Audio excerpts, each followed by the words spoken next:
여러분 안녕하세요. 네, 제가 오늘은 웨딩홀 견적을 보다 저렴하게 받을 수 있는 방법에 대해서 이야기를 해보려고 합니다.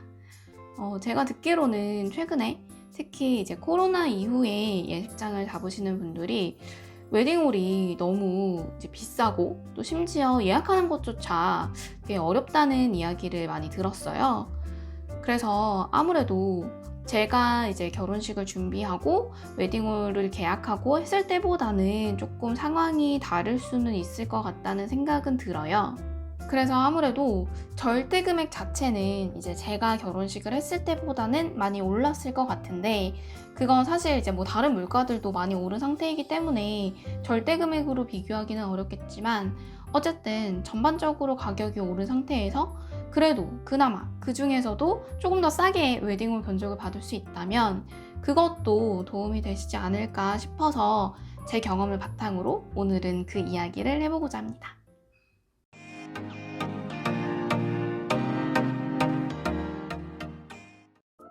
먼저 제가 생각하는 첫 번째는 이제 플래너를 끼지 않고 워크인으로 계약을 하는 방법이에요. 이제 플래너 없이 업체랑 직접 이제 계약을 하는 방식을 워크인이라고 하는데요. 보통 이제 제 주변에 보면 두 가지 경우로 나눠지는 것 같더라고요. 이제 하나는 플래너랑 웨딩홀부터 해서 모든 것을 다 같이 하시는 경우가 있고, 또 어떤 분들은 이제 웨딩홀은 워크인으로 하시고 스즈메나 다른 필요한 것들만 이제 플래너랑 같이 하시는 경우가 있어요. 근데 저는 웨딩홀은 저희가 직접 워크인으로 상담을 다니면서 계약을 하고 스즈메부터 플래너를 찾아서 함께 했었거든요.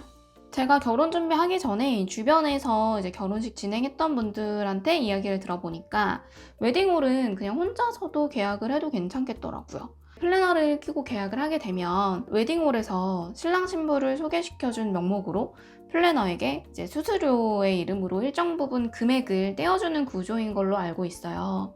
근데 이게 워크인으로 계약을 하게 되면 그 수수료를 웨딩홀과 저희가 이제 나눠 먹을 수 있다는 거죠.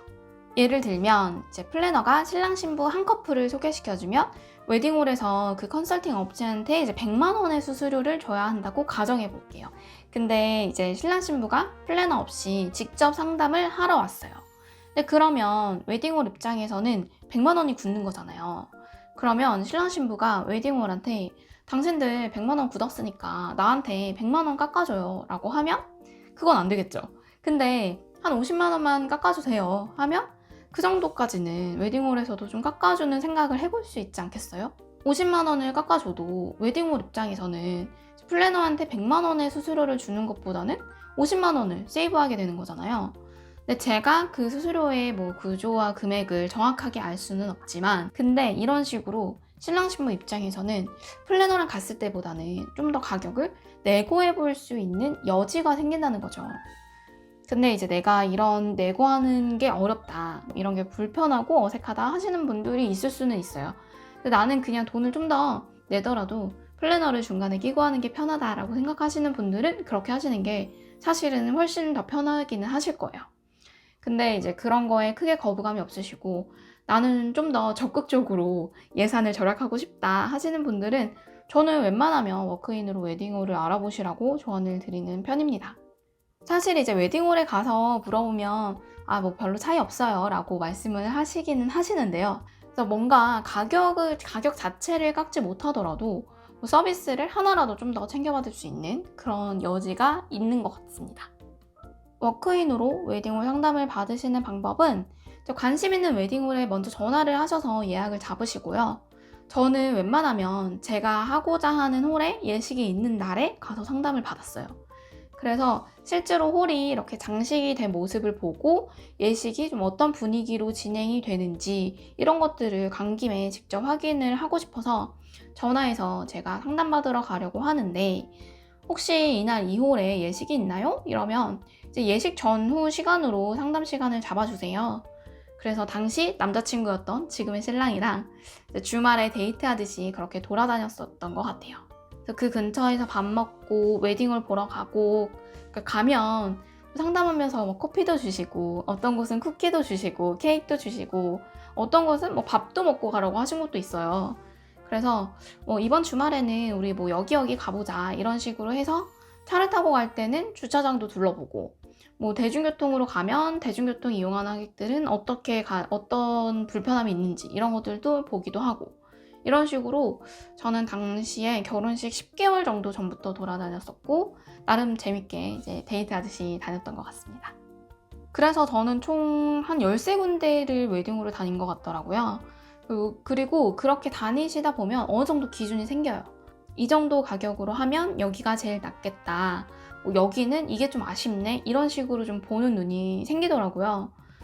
그래서 결혼 준비 기간이 좀 여유가 되신다면 저는 이렇게 다양하게 직접 가서 보시고 상담을 받아보시는 게 좋은 것 같습니다. 상담하실 때 팁을 드리자면, 제가 다니면서 느낀 게 제가 어떤 애티튜드를 하느냐에 따라서 가격을 내고할 수 있는 것들이 좀 달라지더라고요. 제일 제가 생각했을 때 효과적이었던 거는 내가 여기가 너무 마음에 든다라는 걸 좀 보여줘야 돼요. 나는 일단 여기가 홀 자체는 너무 마음에 들고 여기서 정말 하고 싶은데 가격이 내가 생각했던 예산보다 많이 오바가 된다. 그래서 그것 때문에 좀 고민이다. 이런 식으로 좀 얘기를 풀어가다 보면 거기서도 약간 보시고, 아, 이 사람이 진짜 할 것 같다. 여기를 진짜 마음에 들어 하는 것 같다. 라고 생각을 하시면, 그럼 고민하는 부분이 뭐 어디냐? 그럼 내가 이걸 좀 어떻게 도와주면 되겠느냐? 이런 식으로 얘기가 흘러가더라고요. 근데 이게 사실 처음에는 쉽지 않은 게, 웨딩홀 직원분들은 좀 약간 말씀을 하실 때, 아, 이 정도 가격이면 되게 좋은 가격이다. 이런 식으로 말씀을 하세요. 그러면 거기서 비싸다는 얘기를 하는 게 사람이 좀 그 말을 입 밖으로 꺼내는 게 힘들어요. 왜냐면 은근히 위축되는 그런 게 있거든요. 내가 이걸 비싸다고 얘기하면 내가 되게 돈이 없는 사람 같아 보이고, 막 그러면 왠지 나를 좀 무시하지 않을까? 막 우리를 좀 냉대하지 않을까? 이런 생각이 들면서 왠지 또 자신감이 없어지고 위축되고 이런 기분을 느끼거든요. 그래서 그 말을 하기가 처음에는 쉽지 않은데, 근데 그렇게 한번 해보니까 사실 아무것도 아니더라고요. 그리고 오히려 그런 얘기를 하고 그렇게 좀 대화를 풀어갔을 때 내가 좀 더 내고할 수 있는 부분들이 늘어나는구나 라는 걸 느껴서, 아예 나중에는 좀 역할 분담을 해서 신랑은 여기가 너무 마음에 든다, 여기서 하고 싶다 막 이러는데, 제가 아 여기가 좋긴 한데 너무 비싸 막 약간 이런 식으로 살짝 연기를 하기도 하고 막 그랬어요. 그 직원분들 앞에서. 그리고 또 이거는 사실 랜덤인데, 아무래도 좀 연차가 있고 직급이 있으신 분과 상담을 할 때 내고가 좀 더 수월하더라고요. 근데 이거는 상담 직원을 저희가 지정해서 하거나 그럴 수는 없었던 것 같아요. 제가 상담을 다닐 때는 뭐 소개를 딱 받아서 가는 게 아닌 한, 아무래도 말단 직원분들이 가격을 막 깎아주거나 뭐 서비스를 얹어주거나 이런 걸 함부로 할 수는 없잖아요. 저희가 뭐 식당을 가도 사장님은 뭐 이렇게 뭐 서비스로 이렇게 뭐 주시기는 해도 알바생은 그런 걸 할 수가 없듯이, 그래서 조금 더 짬이 있으신 분들이 그런 걸 융통성 있게 해주시는 그런 게 있어서, 그런 분을 만약에 만난다면 그런 것도 한번 노려보시는 것도 좋을 것 같습니다. 그리고 또 웨딩홀 견적을 좀 더 싸게 받을 수 있는 것은 많이들 알고 계시겠지만 비수기, 그리고 약간 인기 없는 시간대, 이때 예식을 하면 할인이 되는 경우들이 많았어요.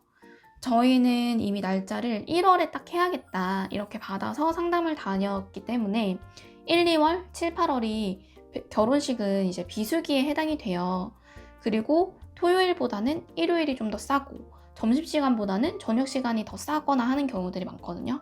근데 저희 같은 경우에는 예식이 11시 30분, 3시 30분 이렇게 두 개의 시간대가 있어서 이 중에서 선택을 해야 됐었는데요.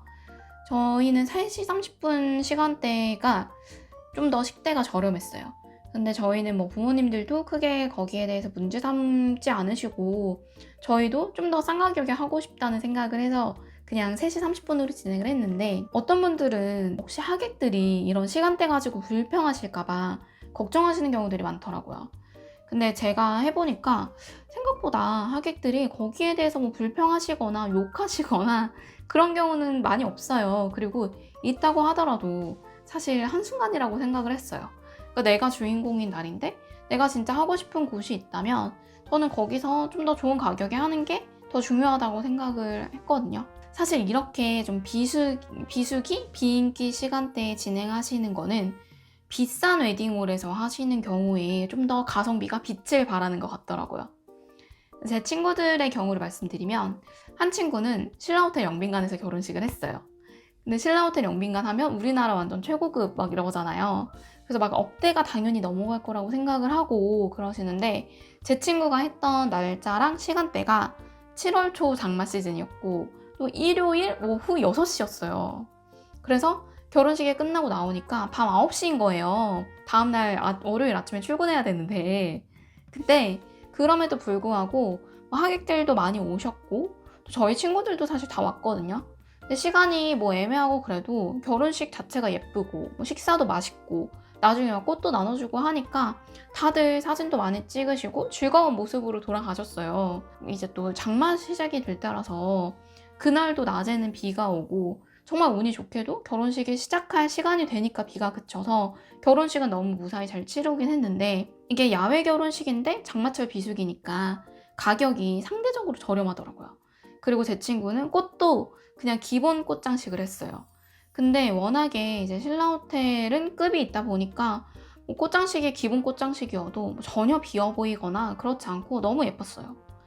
그리고 또 다른 친구는 라움에서 결혼식을 했는데 라움도 사실 뭐 거의 호텔급으로 비싸다, 막 억대다 이런 얘기 많이 들었던 곳인데 그 친구도 8월 말 저녁 시간으로 잡은 거예요.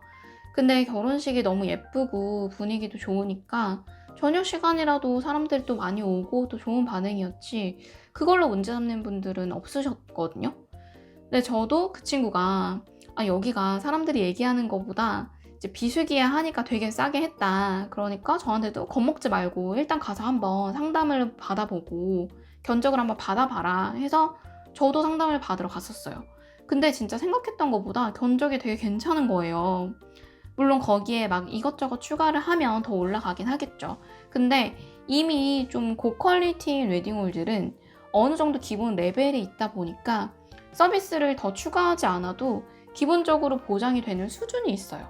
그래서 혹시 그래도 나는 좀 남들 보기에 좋은 웨딩홀에서 하고 싶은데 예산 때문에 좀 걱정이고 망설여진다 하시는 분들이 계신다면 저는 좀 비수기, 비인기 시간대를 노려서 상담을 받아보시라고 말씀드리고 싶습니다. 마지막으로는 견적을 받으실 때 최소 보증 인원을 최소로 잡으시라는 거예요. 이게 각 홀마다 정해진 최소 인원이 있거든요. 어떤 홀은 200명 이상 되어야 된다. 어떤 홀은 300명 이상 되어야 한다. 이런 인원 기준이 있는데 처음에 견적을 받으실 때 대략적으로 인원을 선정을 하시고 그다음에 결혼식 한 달 전쯤에 이제 최종적으로 오실 하객분들의 인원을 확정해서 알려주게 되어 있어요. 그래야 거기서 맞춰서 웨딩홀에서도 뭐 식사 준비도 하시고 그렇기 때문에 근데 제가 해보니까 최소 보증 인원을 처음부터 많이 잡을 경우에는 나중에 어떤 상황이 생겨서 조절을 해야 할 때 쉽지 않더라고요. 저희는 처음에 하객을 350명 인원으로 잡았어요. 근데 그 홀이 최소 300명 이상이 되어야 했는데 그때 이미 코로나가 시작됐을 때이긴 했거든요. 근데 그때는 되게 희망적으로 하반기가 되면 코로나가 다 사라질 거다 막 이런 때였어요. 그래서 크게 고민 없이 350명을 잡은 거죠. 근데 나중에 저희 결혼식이 1월 말인데 12월에 진짜 코로나 환자가 엄청 급증했던 때가 있거든요. 그래서 그때 결혼식장 인원이 49명으로 제한되고 이런 사태가 벌어질 때였어요. 그래서 그때 다시 웨딩홀에 가서 상담을 했죠. 근데 웨딩홀 측에서도 인원을 줄이는 거는 되게 불편해 하시더라고요. 나중에 어차피 이제 보증 인원보다 사람이 많이 오게 되면 그만큼 식대를 더 내면 돼요. 근데 이제 무슨 일이 있어서 하객 수를 줄여야 한다 이런 상황이 생기면 그게 또 쉽지 않거든요.